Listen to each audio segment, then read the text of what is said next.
Okay guys, welcome back. Just want to say quickly a huge shout out to Jenna once again for gifting so many subs. The worrying thing is I'm now over 50 subs, so I now have to do that meme song. Oh my god. I set a goal that I This didn't is how think I'd you ever make. This is Jenna is saving Brood War or saving like esports or something. All I'm trying to say I is don't know. like kicks, man. Like these are the kind of goals that like you gotta think to yourself. It's like, what is your barrier, right? You set it at 50 subs, and I'm just like, man, I think about that. I'm talking like 5,000 subs, just like something so astronomically. Like this is the classic Brood War mistake you make, kicks, where you're just like, there's no way I'll ever get 50 subs. It's like, there's no way he'll ever do this build against me, and then of course you lose to it. And I'm just like, kicks, man. You lost. Not good. So now the rest of us get to win, and that means that Kix is gonna have to do this terrible meme song eventually. And at that point, even more people will have a good reason to watch STPL. Yeah, now one thing I do want to point out as well is something that I should have said before. I just want to say a huge thank you to Jenna because she is quite possibly one of the most welcoming people I've ever met, and she made my time at BlizzCon a lot easier than it maybe would have been, and she's also incredibly nice to everybody, so huge shout outs to her. She does a hell of a lot for esports, and she's one of the people in the forefront of the whole scene, of everything, so really big shout outs to her. Obviously Rapid, you helped me there as well, a hell of a lot as well, so, and Sham22, and Jaeyoon, so BlizzCon was very, very cool for me, and a lot of it was down to the people I met and the people that made me feel so welcome. Peanut too, Peanut was awesome, so just saying. I'm still currently setting up all the overlay because apparently NaS had an extra player that I didn't know about, so just adding him onto the overlay. An extra player, how dare they? So our next series coming up is going to be NaS versus Media. Super hype. Every time we watch Media, it's all the old school guys and Gypsy essentially. It's really cool. They added a bunch of other players to their roster. I think they I think they just added Jaeyoon to their Media roster. So I think it's mostly just who Artosis can ask to play for his team each week. People, I'm not sure about that, but one of these days I'm going to bully Artosis into actually playing for Media, but it hasn't happened yet. So now that he's back from vacation, I can finally start to make this happen. But yeah, I'm actually really excited to see Media. I think NaS they're doing pretty well this season, right? Yeah, NaS currently undefeated if I remember rightly. We're going to have a look at that in just a second still, but just filling in the final names on this roster sheet. And then once this is done, we can actually get going. So this is going to be a Group A match here, rather than a Group B one as we just saw. But let's not go into the game. Let's have a look at the Group A rankings. Currently NaS, top of Group A, 4-0. They're currently plus 12 as well. They've won 12 more games than they've lost. So absolutely insane for them. Bull, incredibly close behind them. Media, incredibly close behind them as well. This is going to be a very important match here. If Media can take down NaS, they could possibly He's dead, Jim. head towards everything. Now apparently my follow notification isn't showing, but a huge thank you Teddy Bear Toss for the $5 sub, $5 donation. Means a hell of a lot, man. Thank you for supporting the SCPL. There's some cool stuff coming up soon for that, so I've got some other tournaments to announce too. So life is going well right now.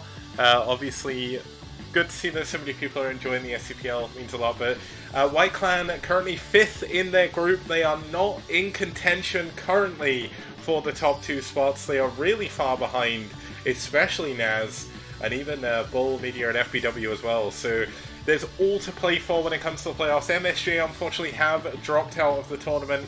They can no longer play. They did play their previous games. They didn't play their Week 5 game against White. They just didn't show up, unfortunately. But they have played, I believe, their 6th game, maybe not their 7th. But either way, Valhalla team, Ash, not doing too well down at the bottom of the table. But they've had some tough opponents when you look at the lineup here for Group A. And now just to quickly go over the maps once again. Set 1 is going to be Neo Ground Zero. Set 2 on Plasma. Set 3, Coliseum 2. Set 4 on Benzene. And the ace match, if we do make it, as Icarus. And just quickly have a look, it's going to be NaS versus Media.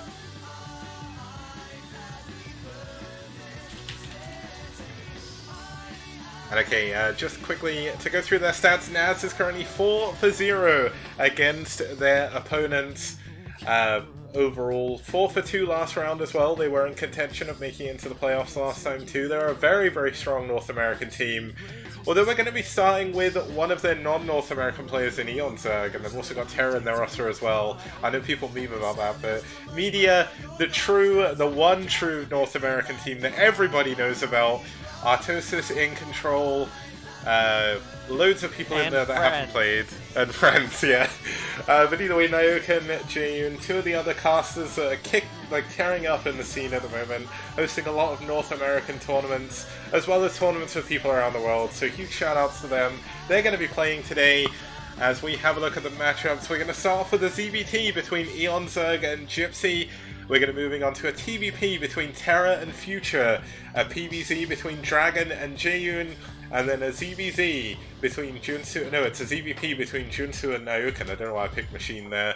But it should be really cool here as we get into game number 1. I did say that obviously eOnzErG isn't from North America. Well, technically he is. He's from Cuba, but he lives in Belgium, so he's all Cuba's really cool. Pretty North American. Yeah. Like it's there, right? It's like right off the coast. It's like if you had to pick something else to be North American, I think Cuba would be on top of that list. And I mean, if we were to talk about why eOnzErG moved to Belgium, I heard through the grapevine recently, it's because he was too scared of Jordaddy, so he ran away, tried to get his wins elsewhere as he couldn't beat Jordaddy at LAN.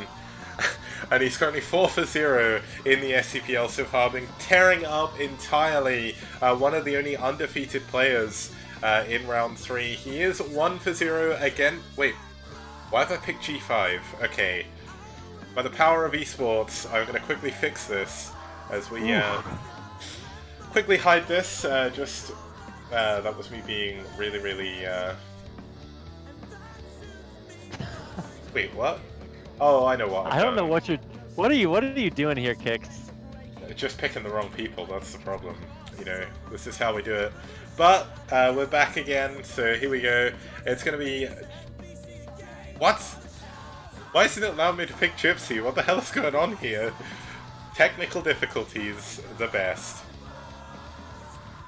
I'll let you fill for a minute while I fix this. No, I'm just busy copy-pasting that song in chat that you're going to have to do. That's the only purpose I have right now. So, okay. There it is. Well, I've fixed the overlay, so life is good. But Gypsy, 4-2 against his opponents, played all 6 matches for Media, but doing a really, really good job for them. He actually played in one of the ace matches as well, so that's where one of his losses came in against TT1. He did go 2, I think it was BBS, but either way, gonna be cool. Gypsy actually 1-0 against Zerg. eOnzErG obviously is ZBT King, 3-1 against Zerg himself, and they're gonna be moving on to Neo, Ground Zero. I have to deliver. I am definitely gonna be doing Pom Pom Kimochi when I fix my voice a little bit. Okay, that's gonna be the next on the list. But 4 corner spawns. We're currently 1-2 in favor of Zerg on this map, so gonna be cool to see how this is gonna play out as we get in to game number 1 here of set number 2 today. It's eOnzErG versus Gypsy.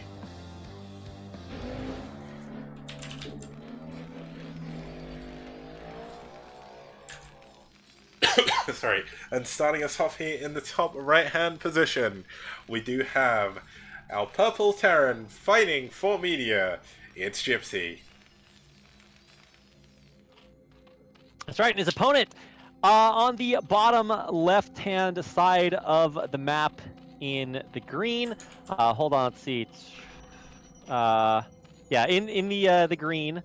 Let me make sure I get this right. This is eOnzErG. I believe eOnzErG placed top 32 at the LAN in Russia most recently. It's pretty cool getting a chance to see him in person and figure out exactly what he was like. Actually fantastic to hang out with. Got a chance to cast a little bit with him, even though our microphone setup was terrible. Yeah, but that was funny. There's this ultimate meme gif that came out of that tournament of of eOnzErG. They took two pictures of him back to back, like one frame after another, and in one he's just there smiling, and the other he's giving this thumbs up. And so Yeah. it's just a GIF of that cycling back and forth. If somebody has a link to that GIF, like post it in chat. It's fantastic, and it's what I think about anytime I think about eOnzErG, which is just a lot. I mean, whenever I've thought about eOnzErG historically, I imagine this miserable man sat in his home playing Zerg, being really angry at me for no reason. But now all I can see is this really happy and smiley man giving a thumbs up. So Russia achieved its goal. It's humanized eOnzErG in my mind. True victory there. So this is eOnzErG versus Gypsy, two very, very talented players when it comes to non-Korean Brood War. I always kind of look to these guys if you're really looking to see non-Koreans who still learn a lot from Korean players. There's so great non-Korean Brood War players who just play their own style or have played for a million years. But do have their own style. But specifically eOnzErG, I know learns a lot from specifically Koreans, learning their builds and kind of refining them to his own level. So Yeah. looking forward to seeing what he has in store right now. I didn't catch the exact timing on that, but I'm guessing that was a 12 pool. Yeah, 12 hatch Yeah. into 12 pool into gas. Oh, and into okay, layer as well. So it's going to be two hatch for eOnzErG. Gypsy is actually going for a 1-1-1, so he's not gone for his expansion just yet. Has pulled out of gas though, so it's not going to be 2-port Wraith. And he is going to be adding on his command center right now. So 2 hatch, obviously, currently the in thing to do against 1-1-1. So hopefully this is going to work out for him. But Gypsy, obviously a very, very strong Terran player. Has been a little bit inactive from the scene recently. I know he decided to leave the FBW Discord for personal reasons, and he's not really been streaming too much, so not really sure how much he's playing the game at the moment, but going to be really cool to see his TVZ. TVZ, I'd say, is probably his best matchup, so this is going to be cool to see how he does against the coach. Yeah, I do think that this is going to be something that Gypsy might be a little bit unprepared for. Obviously, he has a Vulture coming out right now, but this is where we see this sick effort timing where he pins the Vulture against the wall, takes it out, and kills everything. I'm just like, oh my god, this is a lot of legend. lings. Because this is a lot of lings, right? It's that time of night, right, where eOnzErG is up late and he's gonna call his friend on his cell phone. Late night when he needs his love, you know what number he's going to dial, right, Kix? That hotline ling. Can only mean one thing. And he's going to catch the Vulture! Oh my no God. way! It's exactly what I said. There's still another Vulture, but he's actually going to catch that too. You can pin it here. Oh my god! What are we going to see? Oh my god, he's going to lose the second Vulture! Oh, he's going to have to block it before he gets to the ramp. He gets it! Oh my god! Did I call it or did I call it? Oh my goodness, man. You called it. What a god. That's certainly something. That was a little bit of an anticlimactic game, actually, but it's all good because obviously it's just the start of the series. Some may even say that game was fantastic, but not too sure.